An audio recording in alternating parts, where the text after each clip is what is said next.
सुक्खू सरकार की परेशानी एक बार फिर से बढ़ने वाली है। हिमाचल प्रदेश शिक्षक कल्याण संघ ने सरकार को बड़े आंदोलन की चेतावनी दे डाली है। 28 सितंबर को हिमाचल प्रदेश विश्वविद्यालय की कार्यकारी परिषद में शिक्षकों से संबंधित career advancement scheme, dearness allowance और एरियर के विषयों पर बार बार मांग पत्र देने के बाद भी कोई चर्चा नहीं हुई है। इसकी संघ ने बड़े कड़े शब्दों में निंदा की है। हिमाचल प्रदेश शिक्षक कल्याण संघ के डॉक्टर नितिन व्यास ने कहा है कि यूजीसी ने नया पे स्केल 2016 में दे दिया था। इसे पिछली भाजपा सरकार ने शिक्षकों को साल 2022 में जारी किया, लेकिन CAS के लिए अलग से अधिसूचना जारी नहीं की गई। उन्होंने कहा कि बड़ी हैरानी की बात है कि मौजूदा कांग्रेस सरकार को 2 सालों का वक्त पूरा होने वाला है, लेकिन इस बारे में अभी तक कोई फैसला नहीं लिया गया। डॉक्टर नितिन व्यास ने कहा कि राज्य सरकार की ओर से इस संबंध में कोई फैसला न लेने की वजह से विश्वविद्यालयों, कॉलेजों और यूजीसी की ओर से संचालित विभिन्न शिक्षण संस्थानों के 7,000 कर्मचारियों की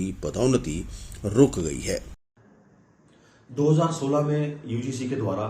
कॉलेज के एवं यूनिवर्सिटीज के प्राध्यापकों के लिए नए स्केल की अधिसूचना जारी की गई थी, जिसको हिमाचल प्रदेश में उस वक्त की तत्कालीन सरकार यानी कि भाजपा सरकार द्वारा 2022 में हिमाचल प्रदेश के अंदर लागू किया गया, जिसमें कॉलेज के एवं विश्वविद्यालय के अनेक प्राध्यापक जो है नए स्केल से लाभान्वित हुए। मगर उसके साथ साथ एक अधिसूचना ये भी जारी की गई कि जो हमारी पदोन्नति है यानी कि जो हमारी करियर एडवांसमेंट स्कीम है, उसके तहत नई अधिसूचना जारी होने तक कोई भी पदोन्नति नहीं होगी। तो लगभग उस अधिसूचना को जारी हुए अब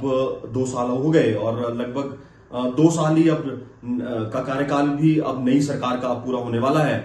तो इस विषय को लेकर जो हमारा हिमाचल प्रदेश विश्वविद्यालय का जो शिक्षक कल्याण संघ है, वो बार बार सरकार के प्रतिनिधियों से भी बार बार मिलता रहा है। हम अपना मांग पत्र बार बार दे रहे हैं कि जो हमारी करियर एडवांसमेंट स्कीम है, जो हमारा कैस है, उसको तुरंत लागू किया जाए, जिससे हमारे जो विश्वविद्यालय के जो प्राध्यापक हैं, चाहे वो असिस्टेंट प्रोफेसर हैं, उन्होंने इनिशियल स्केल से सीनियर स्केल से सिलेक्शन ग्रेड, और जो हमारे असिस्टेंट प्रोफेसर हैं उन्होंने एसोसिएट प्रोफेसर की तरफ जाना है, एसोसिएट प्रोफेसर ने प्रोफेसर्स की तरफ जाना है, जिनकी पूरी एलिजिबिलिटी है वो पिछले लगभग 3 वर्षों से इसका इंतजार कर रहे हैं कि कब वो अधिसूचना आएगी और उनकी पदोन्नति होगी। और मैं आपको एक बात और बताऊं कि ये पदोन्नति इसलिए भी आवश्यक है क्योंकि इन पदोन्नतियों पर जो है एक तो हमारा विश्वविद्यालय का जो हमारा नैक का ग्रेड है वो भी डिपेंड करता है। उसके साथ साथ हमारी रिसर्च को लेकर भी इसके बहुत से लाभ जो है हमारे प्रदेश को जो है वो मिल सकते हैं, परंतु अभी तक इसके ऊपर कोई भी अधिसूचना जारी नहीं की गई है। हमें बहुत आशा थी कि अभी जो 28 तारीख को हमारी कार्यकारी परिषद की बैठक हुई 28 सितंबर को, उसमें इसके ऊपर कोई चर्चा होगी और कोई सकारात्मक इसके ऊपर कोई पहल जो है वो की जाएगी। मगर हमें बहुत दुख के साथ ये कहना पड़ रहा है और शिक्षकों में बहुत ज्यादा ये रोष है कि इसके ऊपर कोई भी चर्चा जो है वहां पर नहीं की गई, बल्कि ये कहा गया कि अभी तक कैस के ऊपर जो है निर्णय अभी नहीं लिया जाएगा। तो इससे अध्यापकों में भारी रोष है, परंतु इसके साथ साथ एक डबल स्टैंडर्ड भी सरकार का जो है वो दिखता है, क्योंकि हाल ही में अभी कुछ समय पहले जो है जो कॉलेज के अंदर जो है प्राचार्यों की नियुक्ति की गई, उनको इसी स्कीम के तहत CS स्कीम के तहत ही उनको पदोन्नति दी गई। विश्वविद्यालय में भी कुछ शिक्षकों को CS स्कीम के तहत जो है पदोन्नति दी गई। तो प्रश्न ये भी उठता है कि अभी जब तक सरकार ने अधिसूचना जारी नहीं की है तो पिक एंड चूज क्यों हो रहा है, और जो हमारे विश्वविद्यालय का और कॉलेज का जो आम प्राध्यापक है, जो किसी विशेष विचारधारा से नहीं जुड़ा हुआ है, ऐसे प्राध्यापकों को